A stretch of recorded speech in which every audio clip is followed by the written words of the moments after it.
semua. Kami calon guru penggerak Angkatan 9 Kota Mataram.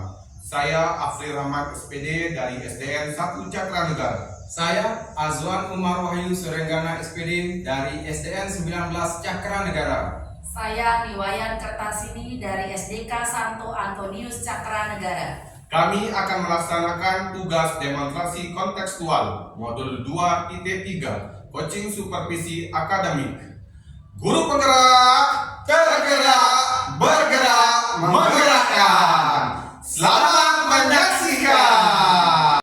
Selamat sore Pak. Selamat sore Bu. Ya, apa kabar? Alhamdulillah kabar saya baik Bu. Ibu bagaimana kabar Ibu? Saya juga baik-baik saja Pak.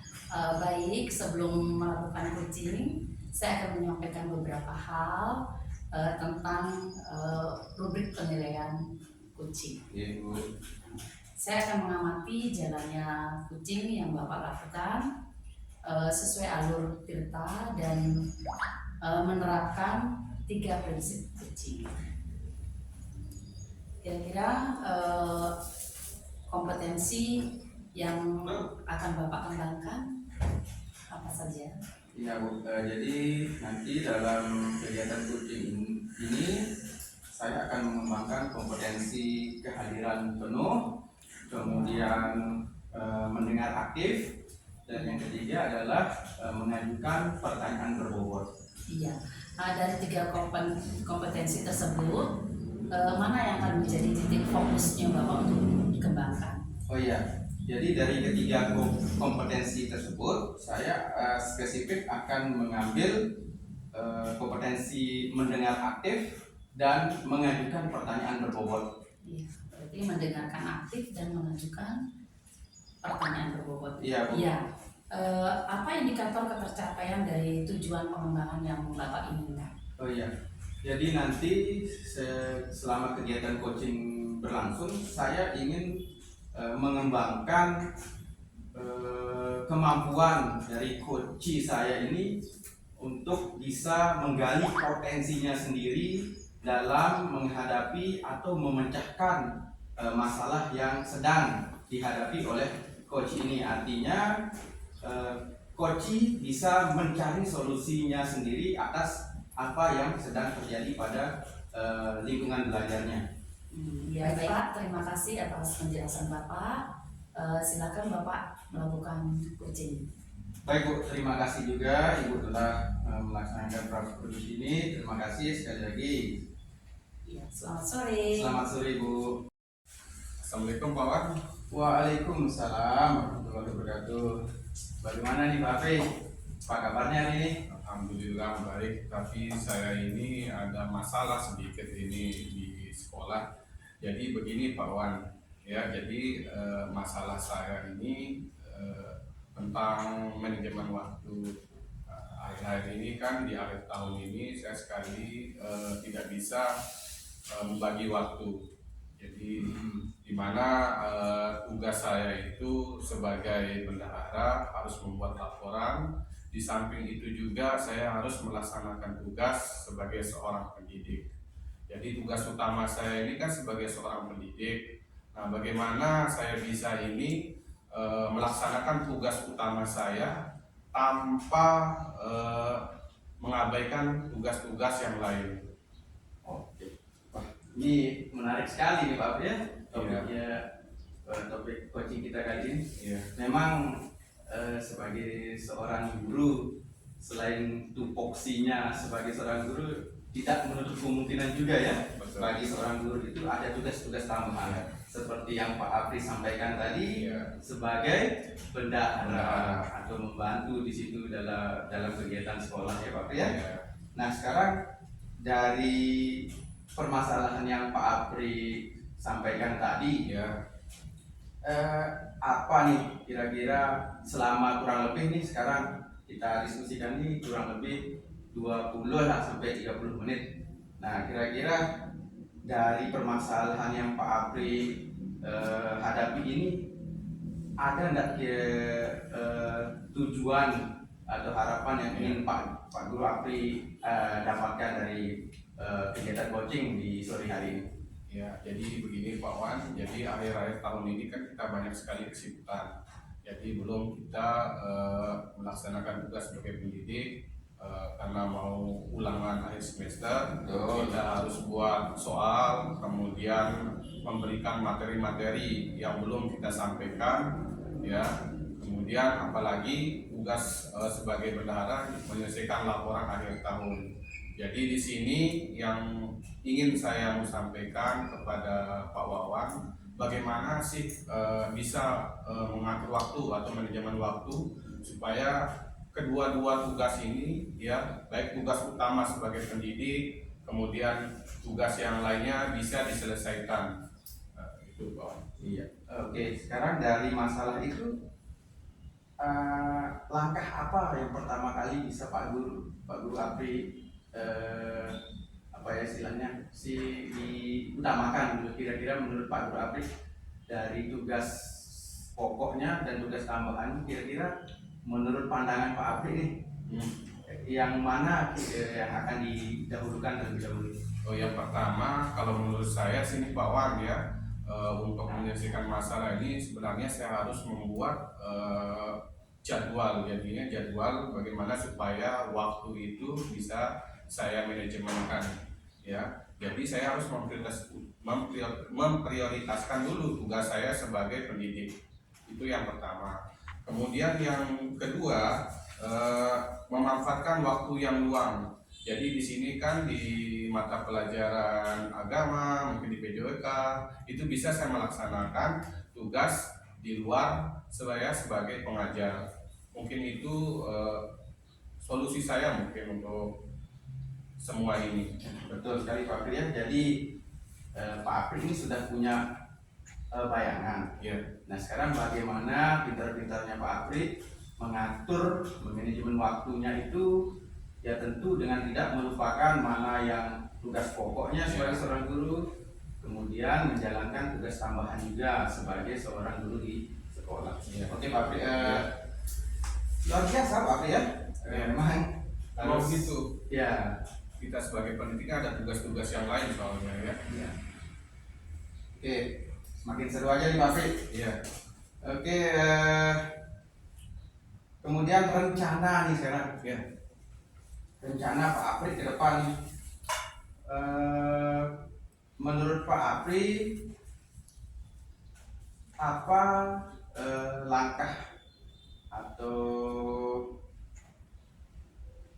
sebagai aksi, sebagai rencana aksinya untuk menemukan jalan keluar sebagai agar sinkron lah kan, tugas pokoknya Pak Apri sebagai guru, kemudian sinkron juga sama tugas tambahannya Pak Apri. Ya. Kalau strategi saya sih Pak Wan, yang pertama itu, ya, saya akan membuat jadwal, mengatur waktu dengan baik dengan membuat jadwal.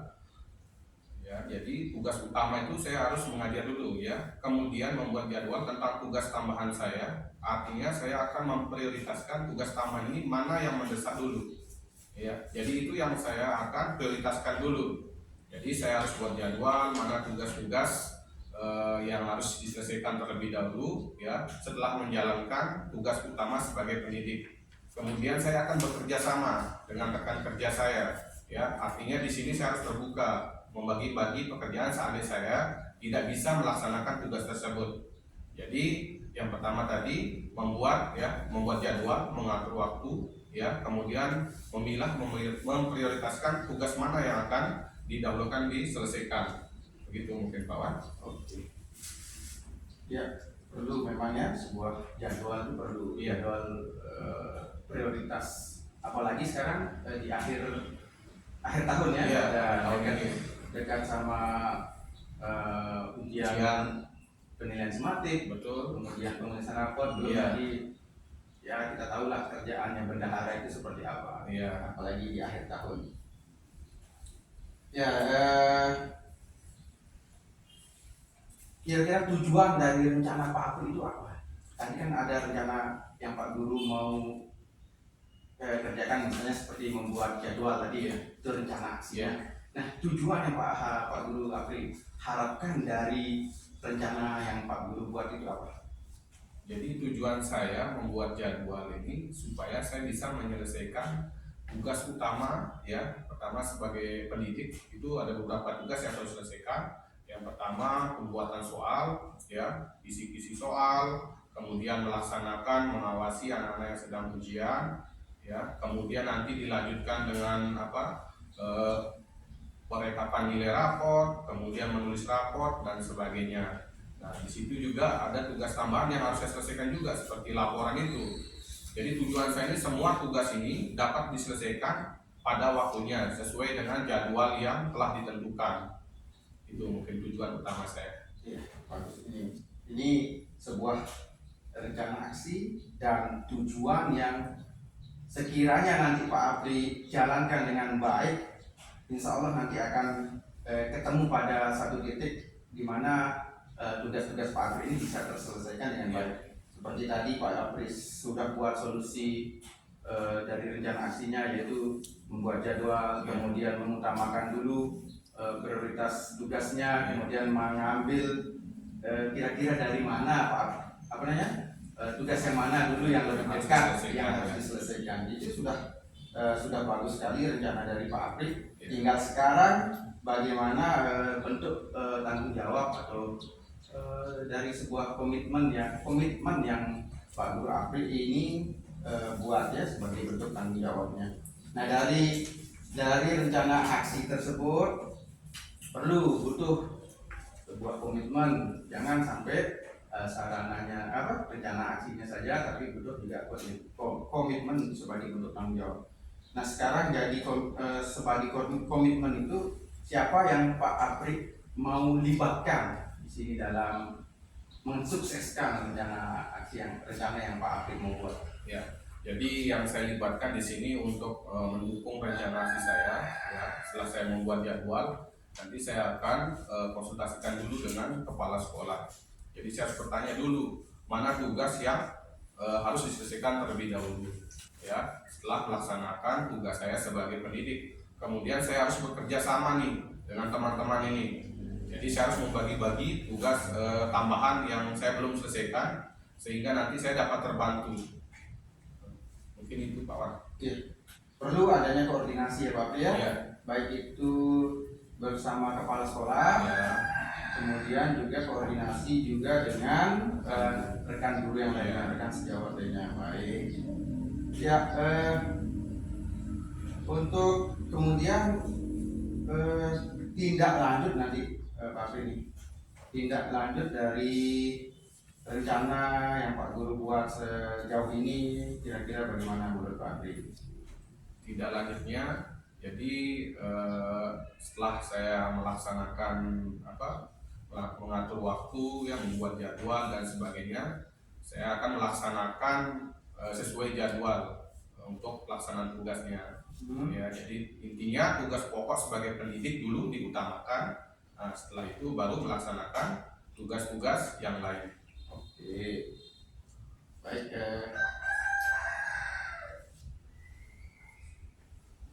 Nah, kira-kira sekarang dari tadi awal kita berbicara atau kita berdiskusi mulai dari tujuan, kemudian identifikasi masalah, kemudian rencana aksi, kemudian yang terakhir adalah tanggung jawab ya. Apa yang bisa Pak Guru Apri simpulkan pembicaraan kita dari awal sampai dengan sekarang ini? Jadi kalau menurut saya disimpulkan untuk menyelesaikan tugas-tugas tambahan ya, jadi tanpa melangkahkan tugas sebagai seorang pendidik ya. Tadi yang pertama itu kita harus mengatur waktu, manajemen waktu, itu yang pertama. Kemudian yang kedua, kolaborasi, artinya kerjasama dengan teman sejawat ya, baik itu rekan guru atau staf yang lainnya yang bisa membantu pekerjaan saya di bidang saya. Kemudian yang ketiga, meminta dukungan dari kepala sekolah agar bisa mengkomunikasikan dengan rekan-rekan guru lain. Jadi mungkin dari kepala sekolah komunikasikan agar saya bisa terbantu dengan rekan-rekan sejawat lainnya. Nah, oke. Berarti kesimpulannya Pak Apri harus manajemen waktu, Ya. kemudian meningkatkan kolaborasi dengan rekan sejawat, Ya. kemudian bekerja sama, berkoordinasi dengan kepala sekolah agar dikomunikasikan dengan baik terhadap rekan kerja terkait dengan tugas-tugas tambahan. Baik Pak Pri, sebagai penutup ini Pak Pri, ya.